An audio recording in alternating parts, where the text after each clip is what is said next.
Hi everyone, welcome to back my YouTube channel. आज के इस वीडियो के अंतर्गत हम क्लास जो 10th क्लास था उसका चैप्टर पढ़ रहे थे अर्थव्यवस्था के, भारतीय अर्थव्यवस्था के क्षेत्र शिक्षित बेरोजगारी था अपना उस लास्ट टॉपिक। तो यहाँ से स्टार्ट करना है वापस। शिक्षित बेरोजगारी की बात करते हैं तो बेरोजगारी किसे कहते हैं। सबसे पहले आपको पता होनी चाहिए बेरोजगारी होती क्या है। बेरोजगारी किसे कहते हैं? बेरोजगारी उसे कहते हैं कोई भी व्यक्ति काम करने का इच्छुक होता है फिर भी उसे रोजगार नहीं मिल पाता है, उसे बेरोजगार कहते हैं। ध्यान रखना, उसमें सबसे पहले शिक्षित बेरोजगारी। शिक्षित बेरोजगारी किसे कहते हैं? जब शिक्षित प्रशिक्षित व्यक्तियों की उनकी योग्यता के अनुसार काम नहीं मिलता है तो उसे शिक्षित बेरोजगारी कहते हैं। अगला बहुत इंपॉर्टेंट है, यहाँ से क्वेश्चन आने की संभावनाएं हैं, ध्यान रखना। रोजगार गारंटी अधिनियम 2005। मैं आपको एक बार फिर कह देता हूँ कि मेरा यूट्यूब चैनल है जो SKG जूसरी था पहले, वो क्या हो गया आजकल बंद हो गया है क्योंकि उसकी ईमेल आईडी नहीं खुल पा रही है उसकी वजह से। तो मेरा नया यूट्यूब चैनल है, आप इसे अपने इस दोस्तों के साथ शेयर करना और इसे सब्सक्राइब जरूर करना, ठीक है। तो अब देखो फिर से हम बात करते हैं, वापस टॉपिक पर आते हैं। टॉपिक पर है हमारा ग्रामीण रोजगार गारंटी अधिनियम 2005। हम बात करते हैं, ये केंद्र सरकार की एक योजना है। केंद्र सरकार ने भारत के 200 जिलों में काम का अधिकार लागू करने के लिए एक कानून बनाया गया था। काम का अधिकार, ध्यान रखना, एक कानून था, उस अधिकार को लागू करने के लिए एक कानून बनाया गया था, ध्यान रखना। काम का अधिकार क्या है? सक्षम और जरूरतमंद बेरोजगार ग्रामीण लोगों को प्रत्येक वर्ष 100 दिन के लिए रोजगार की गारंटी सरकार के द्वारा है, केंद्र सरकार के द्वारा, ध्यान रखना। असफल रहने पर, यानी नेक्स्ट पॉइंट लिखना आपको ये कि असफल रहने पर बेरोजगारी भत्ता दिया जाएगा। कहने का मतलब क्या है, अगर आपको नरेगा में एक बार अप्लाई करने के बाद अगर आपको रोजगार नहीं मिल पाता है तो आपको बेरोजगारी भत्ता दिया जाएगा। इसे महात्मा गांधी राष्ट्रीय रोजगार गारंटी अधिनियम 2005 के नाम, या जिसे मनरेगा के नाम से भी जाना जाता है, ध्यान रखना। ध्यान रखना, इसे क्या कहा जाता है? महात्मा गांधी राष्ट्रीय ग्रामीण रोजगार गारंटी अधिनियम 2005 कहते हैं, ध्यान रखना। अब इसके अंतर्गत प्रावधान क्या है? तो देखो, आपको ये क्वेश्चन यहाँ से पूछा जा सकता है कि राष्ट्रीय रोजगार गारंटी अधिनियम के प्रावधान जो 2005 में है उसके प्रावधान क्या है। तो प्रावधान ये है, निम्न है 5, ध्यान रखना। कौन कौन से? पहला है, राष्ट्रीय रोजगार गारंटी अधिनियम के अंतर्गत 100 दिनों के रोजगार की क्या दी जाती है? गारंटी। ध्यान रखना, राजस्थान सरकार द्वारा 125 दिनों की गारंटी दी जाती है वर्तमान समय में। और वर्तमान में शहरी क्षेत्रों में भी ये क्या है, रोजगार की सुविधा प्रदान करता है राजस्थान में, ध्यान रखना। दूसरा क्या है, रोजगार न मिलने या कम मिलने पर बेरोजगारी भत्ता दिया जाएगा, ध्यान रखना। रोजगार न मिलने और कम मिलने पर क्या दिया जाएगा? बेरोजगारी भत्ता दिया जाएगा। इसके अलावा अपने गांव या आसपास के क्षेत्र का एक कार्यस्थल होगा, यानी आपको काम का कहाँ करना पड़ेगा। तो जैसे मान लेना ये आपका गांव है, इस गांव के किसी नाडी में, किसी जंगली क्षेत्र में या सड़क में उसमें काम करवाया जाएगा आपको, ध्यान रखना। और कितने दिन के? एक साल में कितने दिन के दिया जाता है? 100 दिन का दिया जाता है, ध्यान रखना। कितने दिन का दिया जाता है? 100 दिन का। रोजगार नहीं मिलने पर बेरोजगारी भत्ता दिया जाएगा, ध्यान रखना। एक तिहाई महिला एक तिहाई रोजगार महिलाओं के लिए सुरक्षित है, यानी आरक्षित है महिलाओं के लिए, ध्यान रखना। यानी 33% तो महिला ही इसमें शामिल होगी, ध्यान रखना। गरीबों में भी अति गरीब लोगों को रोजगार प्रदान करना है। अब अपना नेक्स्ट टॉपिक है, बहुत ही इंपॉर्टेंट है, यहाँ से क्वेश्चन आने की सबसे ज़्यादा संभावना होती है संगठित और असंगठित क्षेत्र में। देखो मैं सीधा सा बता देता हूँ, संगठित और असंगठित क्षेत्र क्या होता है। देखो, सरकार द्वारा जो पंजीकृत होता है ना, सरकार द्वारा, यानी सरकार के नियम कानून उनकी पालना करे, वो संगठित है, ध्यान रखना। जितनी भी सरकारी नौकरी है वो अपने आप में संगठित है। जितनी भी गैर सरकारी नौकरी में बहुत सी जो पंजीकृत नहीं है वो कैसी है? असंगठित है। यानी जितने दिन जाओगे आप उतने दिन ही आपको रोजगार मिलेगा, उतने दिन के पैसे मिलेंगे। तो इस प्रकार की कुछ बातें हैं, यहाँ आपको ध्यान रखना है। देखो, सबसे पहले बात करते हैं संगठित क्षेत्र की। किसकी बात करें? संगठित क्षेत्र की। अब संगठित क्षेत्र की बात करें हम, तो देखो इसमें वे उद्यम या कार्य आते हैं, यानी इसके अंतर्गत वे कार्य आते हैं जहाँ रोजगार की अवधि क्या होती है? निश्चित होती है। ये सरकार द्वारा पंजीकृत होते हैं तथा निर्धारित नियम और विनियमों की का अनुपालना करते हैं। ये संगठित है, ध्यान रखना। यानी कुल मिला के बात कह सकता हूँ कि मैं, एक प्रकार की सरकारी नौकरी या सरकार द्वारा पंजीकृत जो भी संस्थान है जो सरकारी नियम और विनियमों के अनुसार चलती है, वो संगठित क्षेत्र के अंतर्गत आते हैं। अब देखो, अब हम बात करें इसके अंतर्गत, तो देखना यहाँ हम बात करते हैं संगठित संगठित क्षेत्र के कर्मचारियों को लाभ प्राप्त होता है। तो कौन कौन से लाभ प्राप्त होते हैं? तो पहला लाभ है ये 1, 2, 3, 4, 5, 6 लाभ है। ये 6 के 6 आपको याद रखने हैं, ध्यान रखना। पहला, काम के निश्चित घंटे होते हैं, जैसे सुबह 10 बजे जाना है तो 4 बजे घर पे आना है, निश्चित टाइम होता है। निश्चित समय से अधिक कार्य करने पर उनको आय, ओवर टाइम होता है ना जिसे, यानी काम के बाद भी अगर और काम करें तो उसकी भी उनको अतिरिक्त क्या मिलेगी? आय प्राप्त होगी। इनको चिकित्सा सुविधा दी जाती है और पेंशन की सुविधा भी दी जाती है। बीमार होने पर चिकित्सा सुविधा और लास्ट में रिटायरमेंट होने के बाद में पेंशन की सुविधा दी जाती है, ध्यान रखना। सवेतन अवकाश है, अगर किसी भी प्रकार का अवकाश होगा तो उसका वेतन नहीं कटेगा, ध्यान रखना। भविष्य निधि भी का भी सेवा अनुदान मिलेगा, ध्यान रखना। इसके अलावा कार्यस्थल पर उचित वातावरण और न्यूनतम सुविधाएं प्राप्त होगी। असुविधाएं किसी भी प्रकार की नहीं होती, ध्यान रखना। कार्यस्थल पर उचित वातावरण रहता है और अनुचित शोषण नहीं होगा, यानी किसी भी प्रकार का इनका शोषण भी नहीं होता है, यानी सरकार द्वारा अनुबंधित। अगला देखो, असंगठित क्षेत्र की बात करें। असंगठित क्षेत्र, ये याद रखना, इस बार आने की संभावना है 4 नंबर का क्वेश्चन।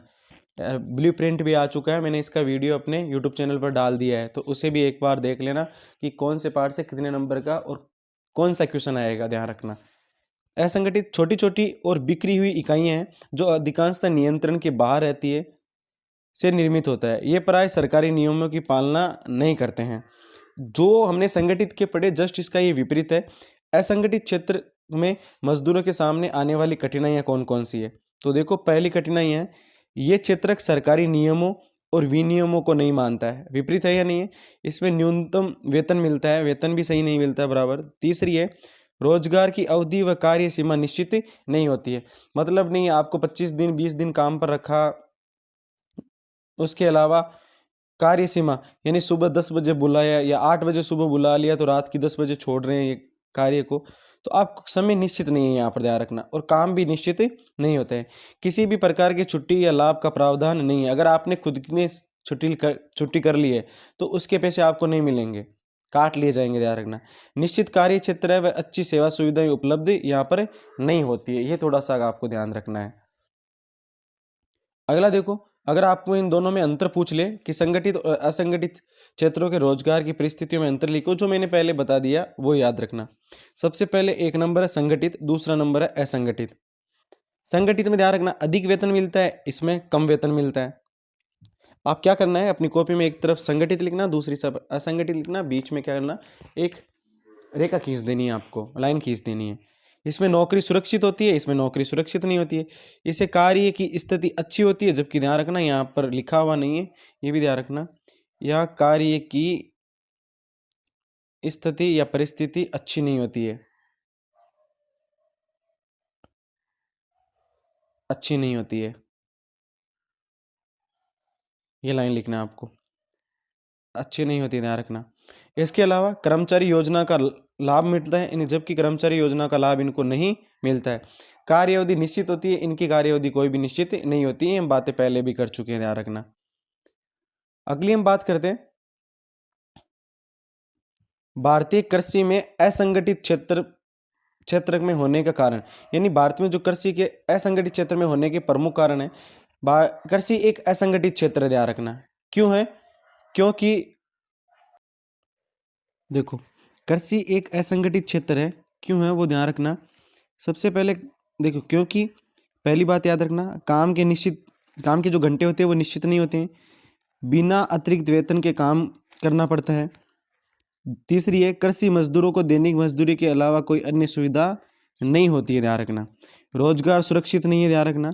जितना जैसे वर्षा ऋतु होती है 4 महीने की, उसमें रोजगार निश्चित होता है, इसके अलावा रोजगार नहीं होता, ध्यान रखना। मजदूरों की कोई सुरक्षा नहीं होती है, नियम विनियम का कोई अनुपालन, जैसे कोई 6 बजे बुला लिया तो रात की 6 बजे बुलाते हैं तो 6 बजे से 6 बजे तक, यानी कितने घंटे, 12 घंटे काम करवाते हैं। इसके अलावा उनको कोई सुरक्षा नहीं है, किसी भी प्रकार की लग भी जाए तो भी।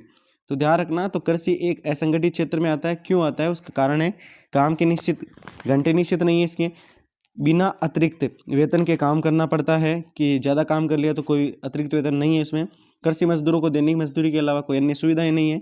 वो बात अलग है कि कृषि सुविधा, जैसे हम किसी व्यक्ति को बुलाते हैं बाहर से रोज काम करने के लिए बुलाते हैं हम, तो जैसे बुलाते हैं तो उनको हम वेतन देते हैं, वेतन के साथ में उससे खाना भी देते हैं, खाना के अलावा उनके लिए जो तंबाकू जो भी है, गुटखा बीड़ी जो है, उनको वो भी देते हैं। वो अन्य सुविधाएं उसकी बात नहीं है कि अन्य वो सुविधाएं चाय भी देते हैं, तो वो उन सुविधाओं को इसमें काउंट नहीं करना है आपको, या आप सोचने लग जाओगे वैसे, तो ध्यान रखना।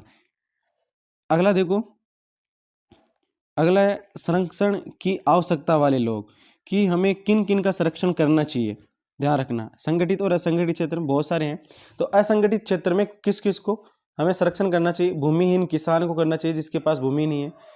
कृषि जो श्रमिक होते हैं उनको, जो दैनिक रोजगारी के लिए जाते हैं। छोटे व सीमांत किसान को। इसके अलावा काश्तकार होते हैं, बटाईदार, शिल्पी आदि के हमें क्या करना चाहिए, संरक्षण करना चाहिए। शहरी क्षेत्रों में किसको, औद्योगिक श्रमिकों को, निर्माण श्रमिकों को जो दिहाड़ी पर जाते हैं। व्यापार और परिवहन में कार्यरत श्रमिक होते हैं, जो आपको पता है कुल्ली का काम करते हैं, व्यापार मंडी में दिहाड़ी के वक्त पेलदारी का काम करते हैं, वो सारे।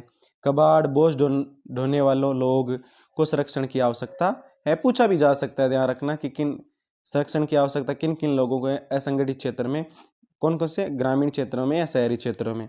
अगला बहुत ही महत्वपूर्ण टॉपिक है, यहाँ से क्वेश्चन आने की बहुत ज़्यादा संभावनाएं हैं। कैसे, एक तो सार्वजनिक क्षेत्र के बारे में और एक निजी क्षेत्र के बारे में क्वेश्चन आने की संभावना है। 3 ही क्वेश्चन बन सकते हैं यहाँ, संगठित असंगठित के बारे में, प्रथम द्वितीय और तृतीय क्रियाकलाप के बारे में, सार्वजनिक और निजी क्षेत्र के बारे में। इसके अलावा एक क्वेश्चन और आएगा जो हम लास्ट में चर्चा करेंगे। देखो, सार्वजनिक क्षेत्र में जिसमें अधिकांश परिसंपत्तियों पर सरकार का स्वामित्व होता है और सरकार सभी सेवाएं उपलब्ध कराती है, जैसे रेल, जैसे भेल, इसके अलावा जैसे GAIL, gas authority of India limited. इस बहुत सारी ऐसी संस्थाएं हैं जिस पर सार्वजनिक रूप से किसका अधिकार होता है, पूरा स्वामित्व उसका किसका होता है, सरकार का होता है। सरकारी सारी सुविधा उपलब्ध कराती है। निजी क्षेत्र ये वह क्षेत्र होता है जिसमें परिसंपत्तियों का स्वामित्व या सेवाओं का वितरण या तो एक व्यक्ति का या किसी कंपनी के हाथ में होता है। जैसे मान लेना आप प्राइवेट स्कूल में पढ़ रहे हो, तो प्राइवेट स्कूल में एक स्कूल का एक मालिक होता है या नहीं होता है, वो निजी क्षेत्र में है, उस मालिक की है वो, ध्यान रखना। इसके अलावा बहुत सारी कंपनी, आपने अंबानी का नाम सुना होगा, अडानी का नाम सुना होगा, इसके अलावा बजाज कंपनी का नाम सुना होगा, ये निजी क्षेत्र में आने वाली कंपनियां, ध्यान रखना। अब आपको पूछे इन दोनों में अंतर क्या होता है, तो अंतर देखो मैं आपको बताता हूँ। आपको इसी प्रकार से लिखना है जैसे मैं कह रहा हूँ। कैसे लिखना है, सबसे पहले सार्वजनिक और निजी क्षेत्र में अंतर की बात करें तो एक तरफ तो लिखना सार्वजनिक क्षेत्र के अंतर, दूसरी तरफ लिखना निजी क्षेत्र में अंतर। ये कुल मिला के 4-5 अंतर दे रखे हैं।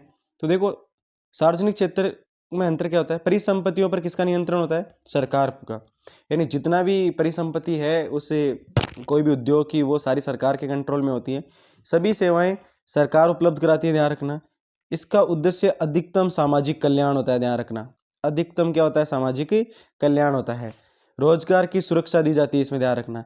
सवैतनिक छुट्टी व अन्य सेवाएं भी दी जाती है, ये भी आपको पता होनी चाहिए। पांचों याद रखना, परिसंपत्तियों पर सरकार का नियंत्रण होता है, सभी सेवाएं सरकार उपलब्ध कराती है, इसका उद्देश्य अधिकतम सामाजिक कल्याण होता है, रोजगार सुरक्षा दी जाती है, सवैतनिक छुट्टी व अन्य सेवाएं दी जाती है।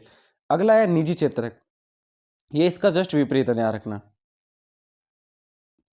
अब देखो, निजी क्षेत्र की बात करें तो परिसंपत्तियों पर निजी स्वामित्व है, परिसंपत्तियों पर निजी स्वामित्व है, और सारी चीजें एक व्यक्ति या कंपनी उपलब्ध कराती है। तो देखो किसका है, व्यक्ति विशेष का है, और सब कुछ कौन उपलब्ध कराता है, या तो व्यक्ति कराता है या कंपनी। इसका जो मुख्य उद्देश्य होता है अधिकतम लाभ, ध्यान रखना। निजी क्षेत्र का अधिकतम उद्देश्य होता है क्या, अधिकतम लाभ कमाना, इसका मुख्य उद्देश्य होता है, ध्यान रखना। रोजगार व श्रमिक असुरक्षित होते हैं, सवैतनिक छुट्टी व अन्य सेवाएं सामान्यतः नहीं दी जाती है, कभी कभार दी जाती है, लेकिन सवैतनिक का मतलब वेतन के साथ छुट्टी देना, ये ध्यान रखना। ये 5 इसकी भी बातें याद रखना। परिसंपत्तियों पर निजी स्वामित्व है, सारी चीज़ों एक ही व्यक्ति या कंपनी के उपलब्ध कराती है, अधिकतम लाभ कमाना इसका मुख्य उद्देश्य होता है, टारगेट ध्यान रखना। रोजगार व श्रमिक असुरक्षित होते हैं, सवैतनिक छुट्टी व अन्य सेवाएं नहीं दी जाती है। अगला है सार्वजनिक क्षेत्र का राष्ट्र के निर्माण में महत्वपूर्ण भूमिका होती है, ध्यान रखना। इसकी महत्वपूर्ण भूमिका होती है, कैसे होती है हम उसके बारे में चर्चा करेंगे। 1, 2, 3, 4 और 5, ये 5 बिंदुओं के माध्यम से करेंगे। देखो, सार्वजनिक क्षेत्र ही होता है, जैसे मान लेना सरकार ने कोई उपक्रम लगाया है, सरकार ने कोई डैम बना दिया है, इसके अलावा सरकार ने कोई उद्योग लगा दिया है, इसके अलावा सरकार ने बहुत सारी सुविधाएं प्रदान कर दी है। तो सरकार का उद्देश्य होता है लोगों का कल्याण करना, सामाजिक कल्याण करना। तो जब लोगों का सामाजिक कल्याण होगा तो राष्ट्र का निर्माण अपने आप हो जाएगा। तो देखो सबसे पहला क्या है, इसमें ढांचागत सुविधाएं, कृषि और उद्योगों को बढ़ावा दिया जाता है। आपको खुद को पता है सार्वजनिक सेक्टर में कैसे, जिस सरकार ने आपको बताया प्रथम पंचवर्षीय योजना के तहत सबसे पहले कृषि को बढ़ावा दिया, दूसरी पंचवर्षीय योजना में उद्योग को बढ़ावा दिया था। दूसरी देखो, लोगों को सुविधाएं न्यूनतम मूल्य पर उपलब्ध कराई जाती है। पता है आपको, जैसे मान लेना सरकार ने पीडीएस प्रणाली के माध्यम से, जिसको हिंदी में सार्वजनिक वितरण प्रणाली कहते हैं, तो लोगों को न्यूनतम मूल्य पर सुविधाएं उपलब्ध कराई जा रही है। जैसे गेहूं का देना, चीनी देना, इसके अलावा खाने पीने की चीजें देना, बहुत सारी चीजें देना, न्यूनतम मूल्य पर ध्यान रखना। तो सरकार लोगों का कल्याण चाहती है। क्या चाहती है? लोगों का कल्याण। इसके अलावा आवश्यक वस्तुओं के उत्पादन और विक्रय में सरकारी सहायता व अनुदान, जिसको हम कहते हैं सब्सिडी कहते हैं। क्या कहते हैं इंग्लिश में? क्या कहते हैं इसे? सब्सिडी। यानी किसी भी चीज़ हो, जैसे मान लेना कोई भी चीज़ हो, जैसे सरकार कुछ खरीद रही है तो इसके ऊपर, सरकार से हम कुछ खरीद रहे हैं तो सरकार उसके ऊपर हमें सब्सिडी देती है। क्या देती है? सब्सिडी। अब देखो, अधिकतम सामाजिक कल्याण का उद्देश्य रखकर योजनाएं बनाई जाती है, ये ध्यान रखना। अधिकतम सामाजिक कल्याण को उद्देश्य रखकर योजनाएं बनाई जाती है।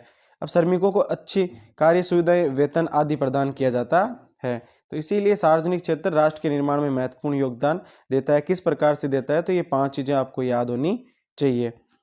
अगला है नेक्स्ट, तेजी से बढ़ती जनसंख्या किस प्रकार बेरोजगारी को प्रभावित करती है। देखो, जनसंख्या हर चीज को प्रभावित करेगी, संसाधनों को प्रभावित करेगी, रोजगार को प्रभावित करेगी, बेरोजगारी को प्रभावित करेगी, गरीबी, जनसंख्या वृद्धि की वजह से महंगाई बढ़ेगी।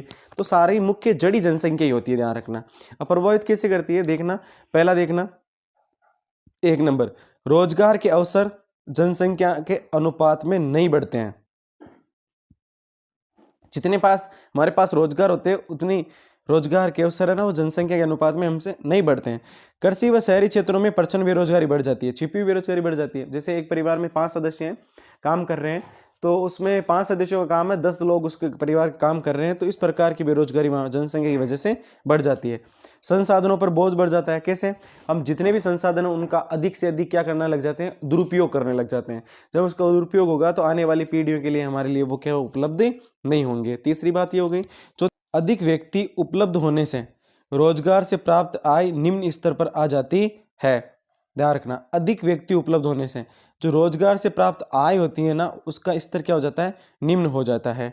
वस्तु व सेवाओं की कीमत बढ़ जाती है और उपलब्धता क्या हो जाती है? कम। वो है ना, डिमांड और सप्लाई वाला सिस्टम है ना, वो गड़बड़ा जाता है। जैसे अपने पास है मांग, है ना, आवश्यकता कितनी है, तो जनसंख्या अधिक बढ़ेगी तो लोगों में आवश्यकता, जनसंख्या बढ़ेगी तो मांग भी बढ़ेगी। क्या बढ़ेगी? वस्तु और सेवाओं की मांग बढ़ जाएगी, तो जो वस्तु है उसकी उपलब्धता क्या हो जाएगी? कम हो जाएगी। कम हो जाएगी तो वो वस्तु क्या होगी? महंगी बिकने लग जाएगी। कैसे? जैसे मान लेना 10 रुपये kg मिल रहा है, अभी मान लेना आटा मिल रहा है। क्या मिल रहा है? आटा मिल रहा है, या कुछ और भी ले सकते हो आप। यहाँ पर 10 रुपये kg आलू मिल रहे हैं, जो भी। अब अगर जनसंख्या बढ़ जाएगी, आलू का उत्पादन उतना ही हो रहा है, तो इन दोनों में क्या हो जाएगी? इन दोनों में वृद्धि हो जाएगी। इनकी मांग बढ़ जाएगी, इनकी डिमांड बढ़ जाएगी दोनों की। तो डिमांड बढ़ जाएगी तो ये वस्तुएं क्या है?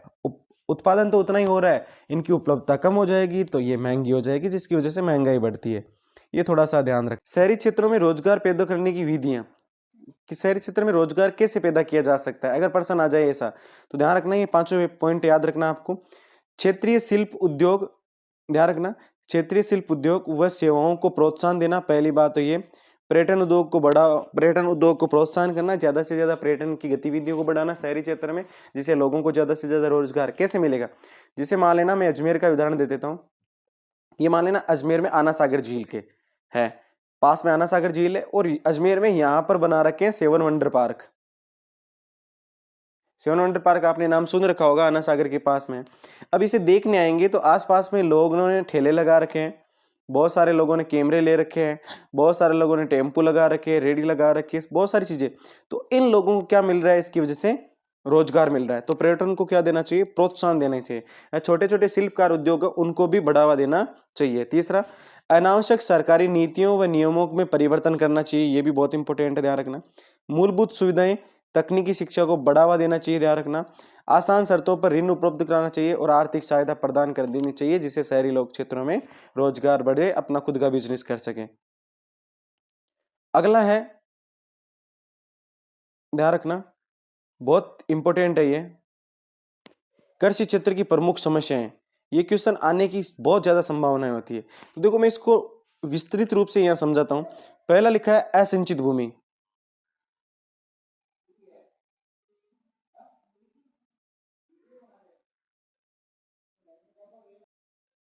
देखो सबसे पहले क्या है, जितनी भी हमारे पास में असिंचित भूमि है, असिंचित भूमि जिसका अभी तक उपयोग नहीं किया जा रहा है, यानी जिसको सिंचाई के माध्यम से या कुआं, नलकूप या नहरों के माध्यम से सिंचाई नहीं की जा रही है, तो इसको क्या करना चाहिए हमें, ये प्रमुख समस्या है। तो इसके लिए हमें क्या करना चाहिए, कुएं, नलकूप या नहरी तंत्र विकसित करके उसका क्या करना चाहिए, उपाय करना चाहिए। इसके अलावा क्या है, आय में उतार चढ़ाव है।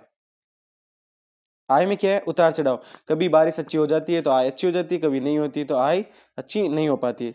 कर्ज का बोझ, बहुत सारे किसान है कर्ज में डूबे होते हैं, जिसकी वजह से कृषि में बहुत बड़ी समस्या आ रखी है कि जितने भी किसान लोग हैं उन्होंने सबने कर्ज लेकर कृषि कार्य करते हैं, ऋण लेते हैं, तो उनका ब्याज चढ़ जाता है, तो इसकी वजह से आत्महत्या की समस्या भी हो जाती है। मौसम के बाद या पहले कोई नौकरी नहीं है, मतलब वर्षा ऋतु में ही उनके पास में रोजगार होता है, उसके अलावा रोजगार नहीं होता है। कृषक कटाई के तुरंत बाद स्थानीय व्यापारी को अपना अनाज बेचने के लिए मजबूर है। इसका मतलब है कि वहां पर स्थानीय स्तर पर मंडियां नहीं है, मंडी उपलब्ध नहीं है, तो वहां पर किसान होता है जो अपने धान को वहां पर नहीं ले जा पाता है, तो स्थानीय स्तर पर जो व्यापारी होता है उनको कम मूल्य में, यानी समर्थन मूल्य से भी कम क्या देते हैं, बेच देते हैं, तो उसकी वजह से उनको भारी नुकसान उठाना पड़ता है। अगला है, अब देखो लास्ट टॉपिक बचा है कि कृषि में अधिक रोजगार पैदा करने के उपाय। किसमें, कृषि में अधिक रोजगार पैदा करने के उपाय कौन कौन से हैं, तो ये प्रमुख 5 उपाय हैं, उनको देख लेना है कि कृषि में ज्यादा से ज्यादा रोजगार पैदा कैसे किया जा सकता है। तो किसानों को कृषि उपकरण खरीदने के लिए क्या देना चाहिए, हमें ऋण। पहला पॉइंट यही है, किसानों को कृषि उपकरण खरीदने के लिए हमें ऋण दिया जा सकता है। दूसरा, सूखे क्षेत्रों की सिंचाई के लिए बांध बनाए जा सकते हैं, अभी जो मैंने बताया आपको। तीसरा, बीज और उर्वरक होते हैं खाद, उस पर क्या देनी चाहिए, सब्सिडी देनी चाहिए। जैसे मान लेना यूरिया कट्टा 400 रुपये का है, तो उसे 100 रुपये में उपलब्ध कराना चाहिए। जैसे डीएपी का कट्टा 1800 रुपये है, तो इसको 500 रुपये में हमें उपलब्ध कराना चाहिए किसानों को, ध्यान रखना। भंडारण की सुविधा प्रदान कर देनी चाहिए। भंडारण की मतलब जैसे अन्न का उत्पादन हो गया, धान तो अधिक है, तो अभी किसान बेचना नहीं चाहते हैं, तो उसके लिए क्या स्टोर रूम बनाने चाहिए सरकार को। इसके अलावा परिवहन की सुविधाओं को भी बढ़ावा देना चाहिए, ध्यान रखना। तो इस प्रकार से हमारा ये टॉपिक कंप्लीट होता है। तो मैं आशा करता हूँ कि आपको ये पसंद आया होगा। अपने दोस्तों में शेयर करना और ज़्यादा से ज़्यादा वीडियो को लाइक कमेंट करना, आपका ओपिनियन क्या रहता है, और चैनल को सब्सक्राइब करना। जय हिंद।